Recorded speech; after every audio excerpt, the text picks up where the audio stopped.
أعوذ بالله من الشيطان الرجيم. بسم الله الرحمن الرحيم.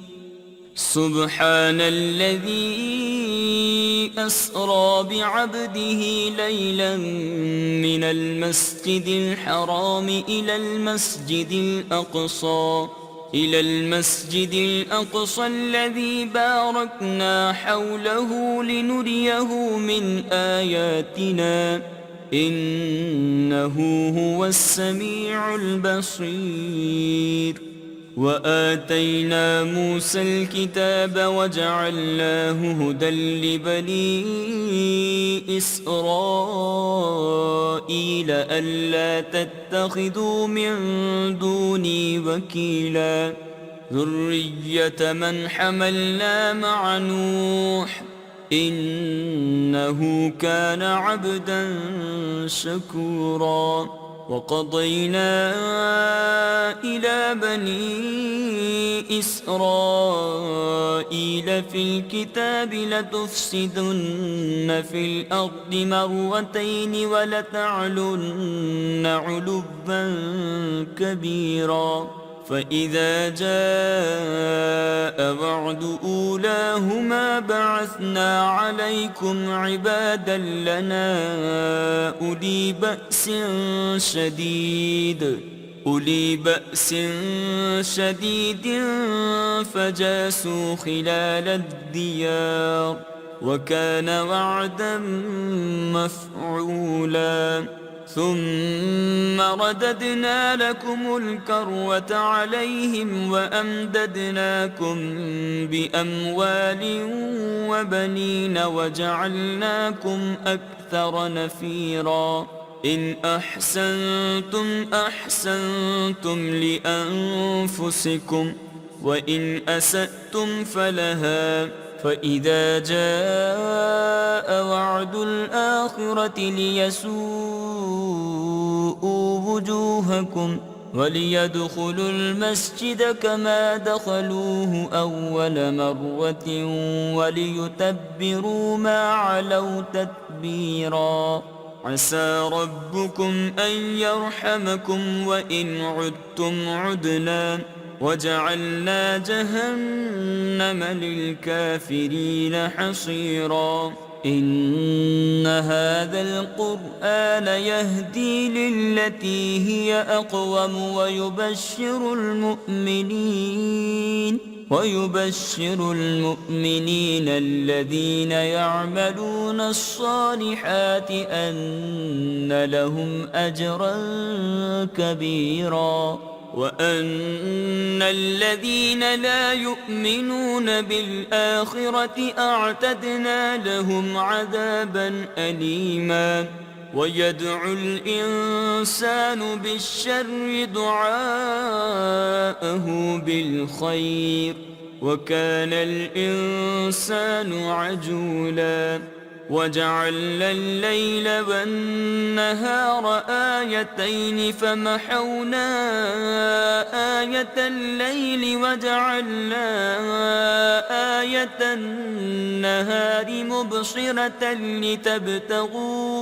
لتبتغوا فضلا من ربكم ولتعلموا عدد السنين والحساب وكل شيء فصلناه تفصيلا.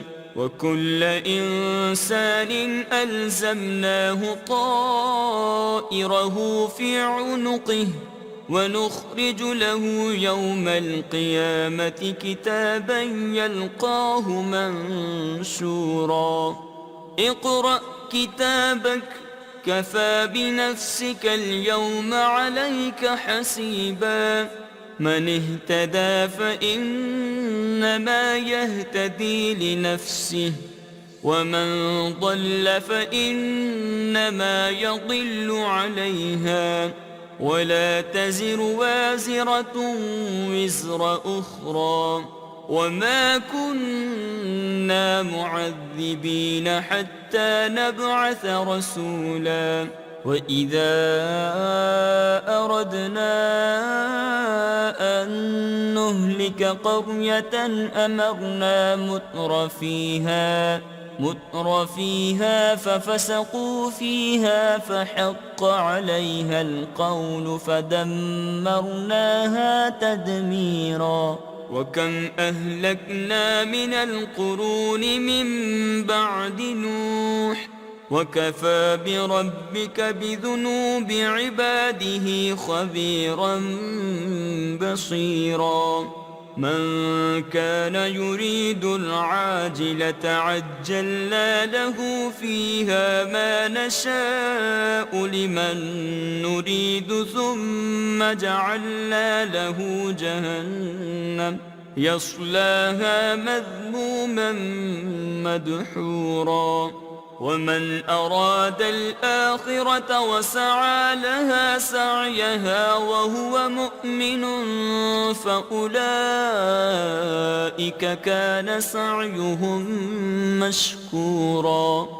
كلا نمد هؤلاء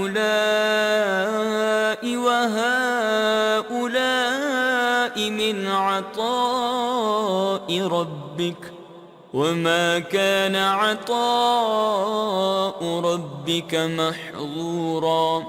انظر كيف فضلنا بعضهم على بعض وللآخرة أكبر درجات وأكبر تفضيلا. لا تجعل مع الله إلها آخر فتقعد مذموما مخذولا. وقضى ربك ألا تعبدوا إلا إياه وبالوالدين إحسانا.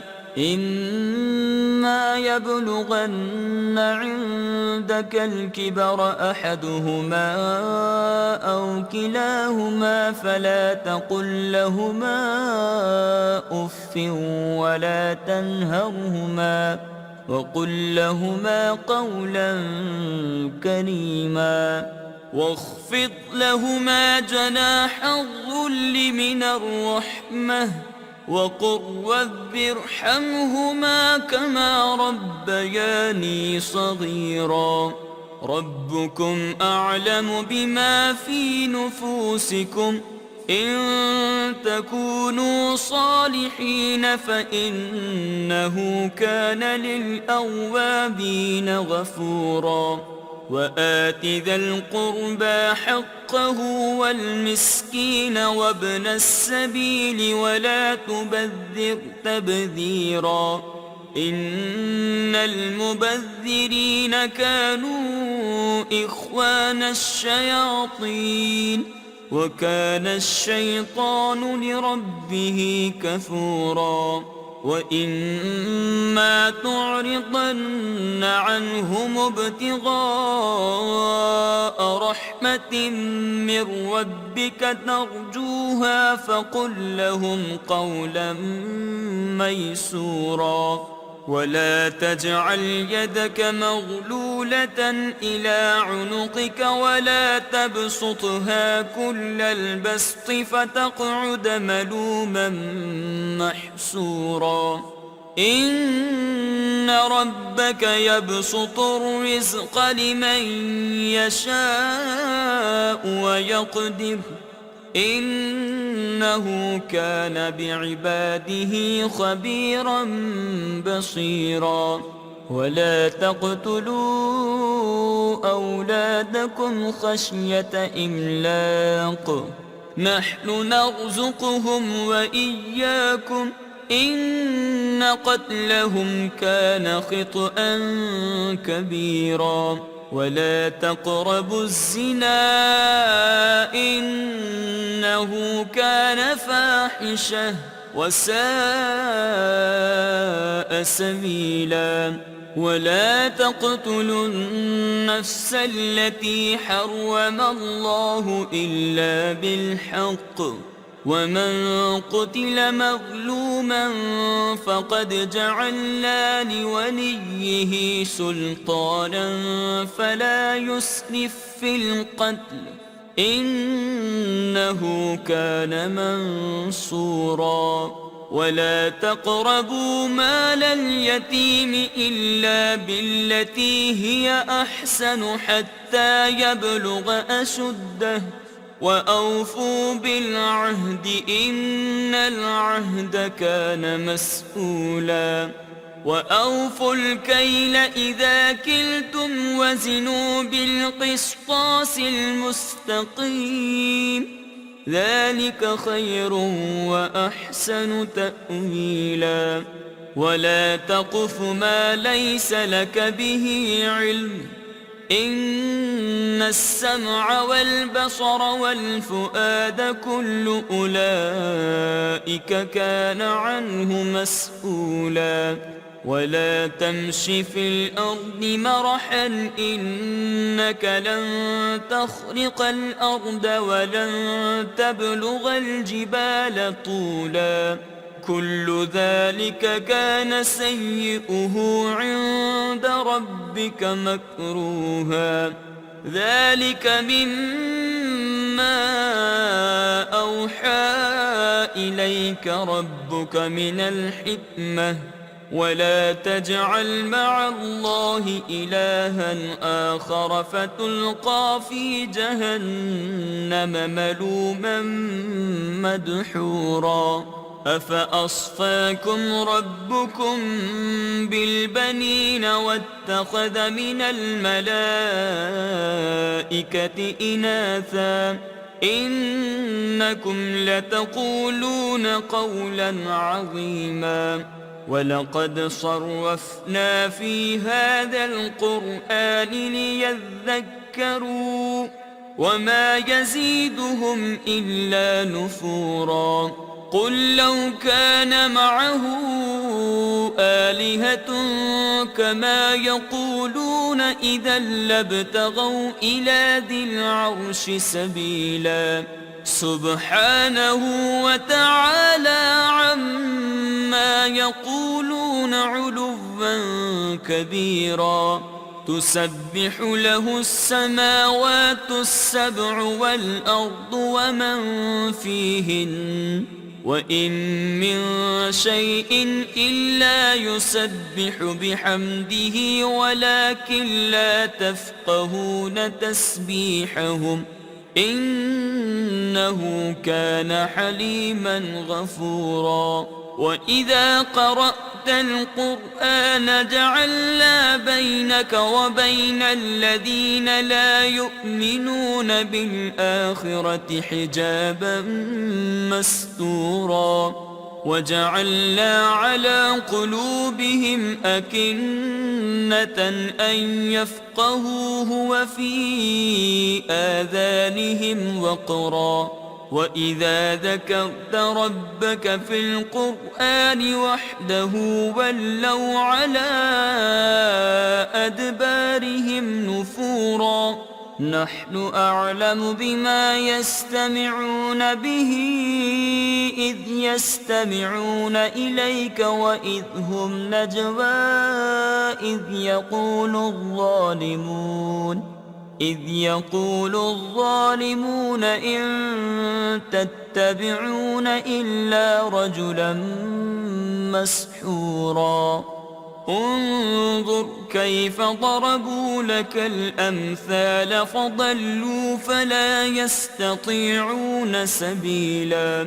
وقالوا أإذا كنا عظاما ورفاتا أإنا لمبعوثون خلقا جديدا. قل كونوا حجارة أو حديدا أو خلقا مما يكبر في صدوركم فسيقولون من يعيدنا قل الذي فطركم أول مرة فسينغضون إليك رؤوسهم ويقولون متاه قل عسى أن يكون قريبا.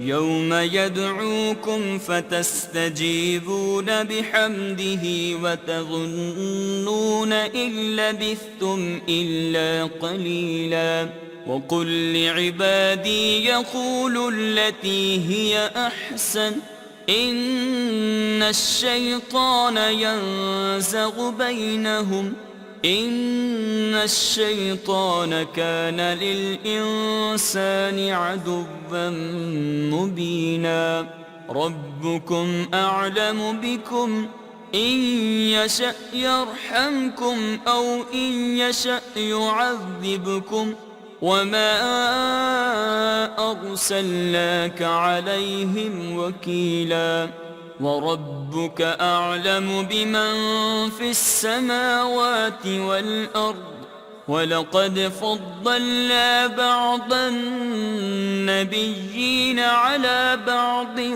وآتينا داود زبورا قل ادعوا الذين زعمتم من دونه فلا يملكون كشف الضر عنكم ولا تحويلا أولئك الذين يدعون يبتغون إلى ربهم الوسيلة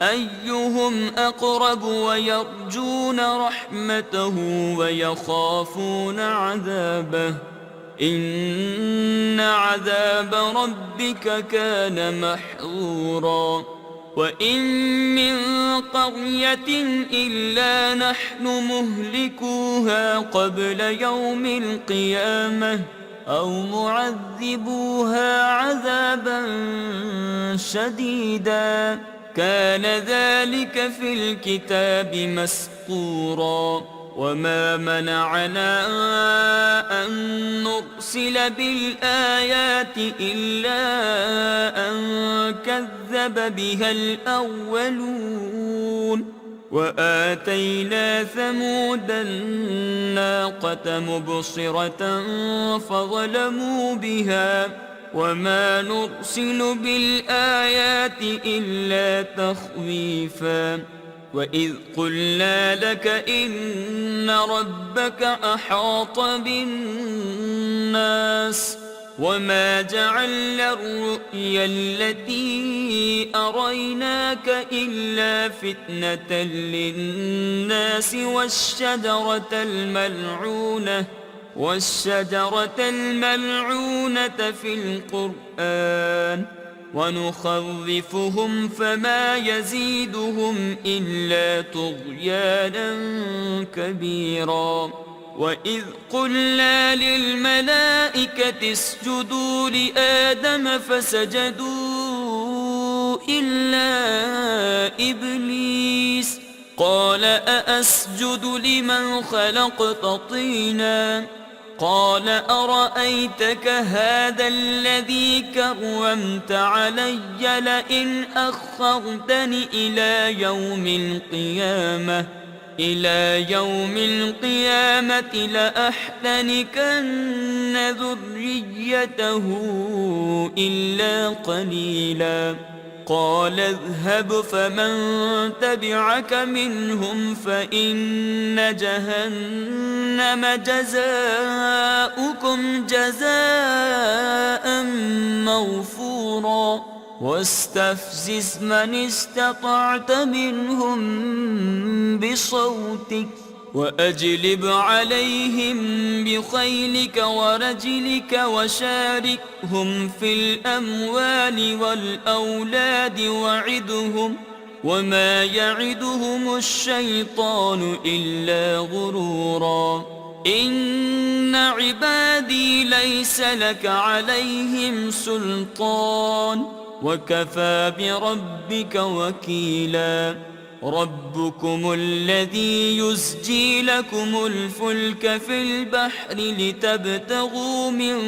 فضله إنه كان بكم رحيما وإذا مسكم الضر في البحر ضل من تدعون إلا إياه فلما نجاكم إلى البر أعرضتم وكان الإنسان كفورا أفأمنتم أن يخسف بكم جانب البر أو يرسل عليكم حاصبا ثم لا تجدوا لكم وكيلا أم أمنتم أن يعيدكم فيه تارة أخرى فيرسل عليكم قاصفا من الريح فيغرقكم بما كفرتم ثم لا تجدوا لكم علينا به تبيعا ولقد كرمنا بني آدم وحملناهم في البر والبحر ورزقناهم من الطيبات وفضلناهم على كثير ممن خلقنا تفضيلا يوم ندعو كل أناس بإمامهم فمن أوتي كتابه بيمينه فأولئك يقرؤون كتابهم ولا يظلمون فتيلا ومن كان في هذه أعمى فهو في الآخرة أعمى وأضل سبيلا وإن كادوا ليفتنونك عن الذي أوحينا إليك لتفتري علينا غيره وإذا لاتخذوك خليلا ولولا أن ثبتناك لقد كدت تركن إليهم شيئا قليلا إذا لأذقناك ضعف الحياة وضعف الممات ثم لا تجد لك علينا نصيرا وإن كادوا ليستفزونك من الأرض ليخرجوك منها وإذا لا يلبثون خلافك إلا قليلا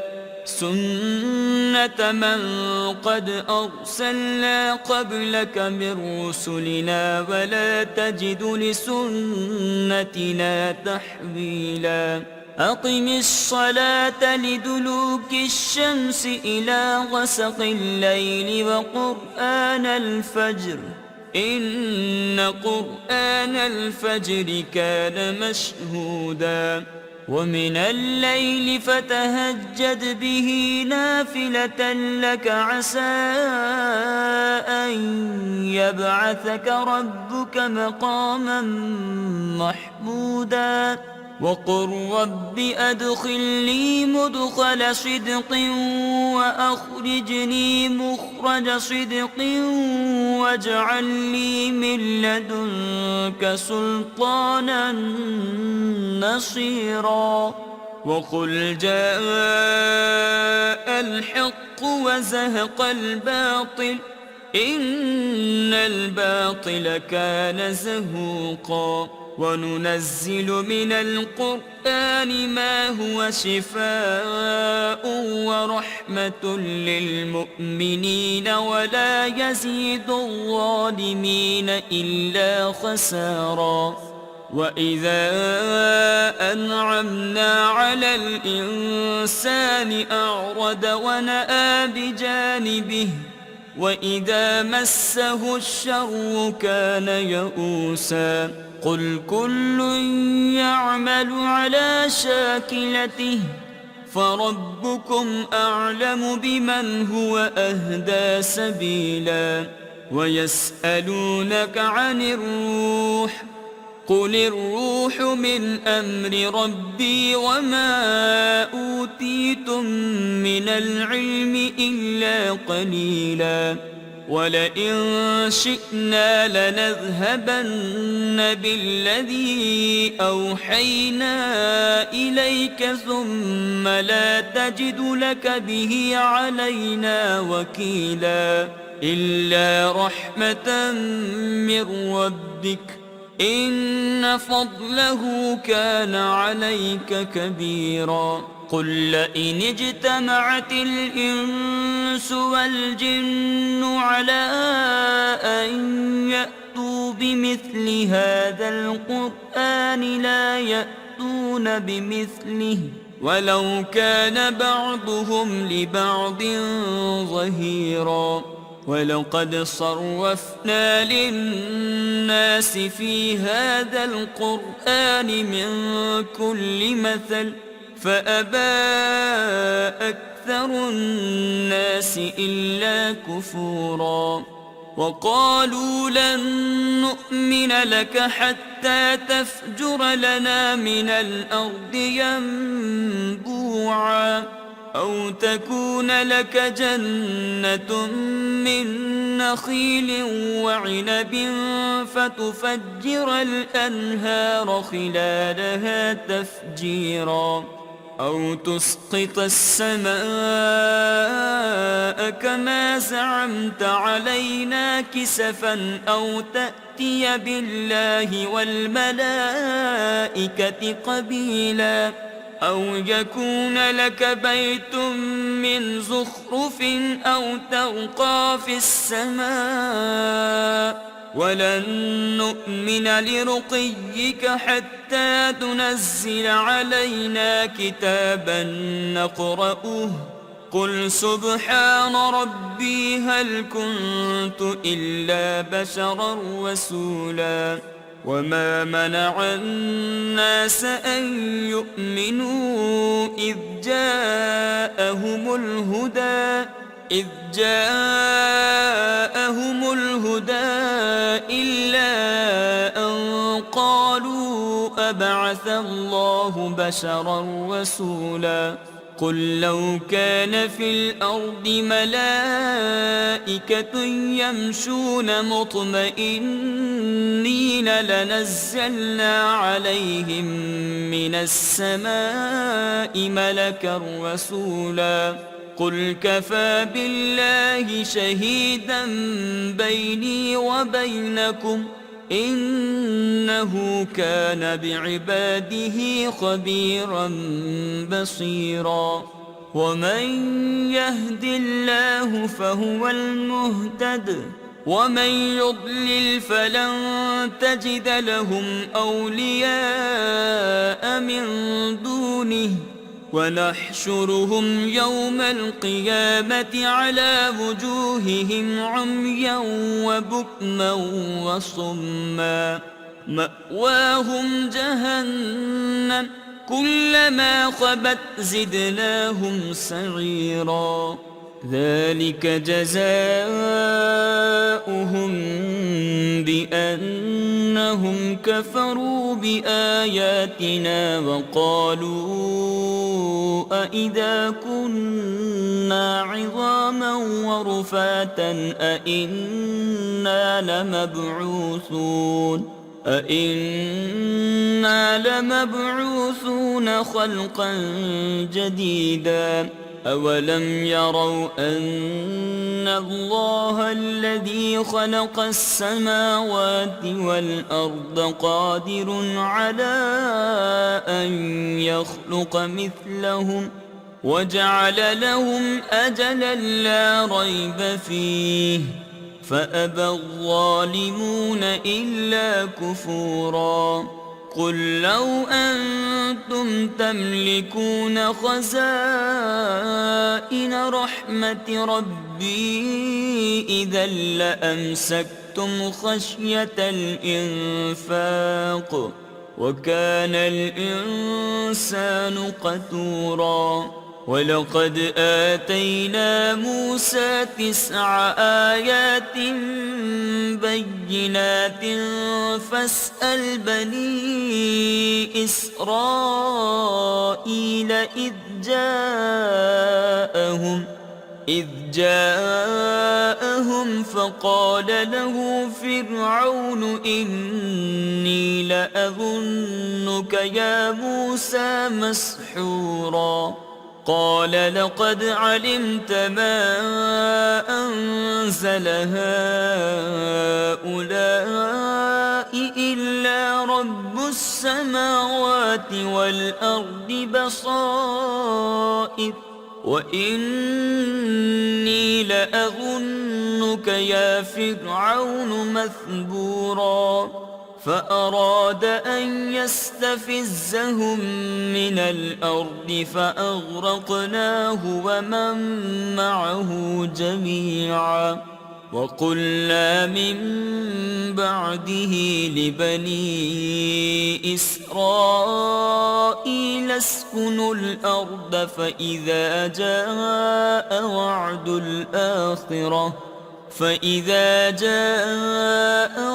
الآخرة جئنا بكم لفيفا وبالحق أنزلناه وبالحق نزل وما أرسلناك إلا مبشرا ونذيرا وقرآنا فرقناه لتقرأه على الناس على مكث ونزلناه تنزيلا قل آمنوا به أو لا تؤمنوا إن الذين أوتوا العلم من قبله إذا يتلى عليهم يخرون للأذقان سجدا ويقولون سبحان ربنا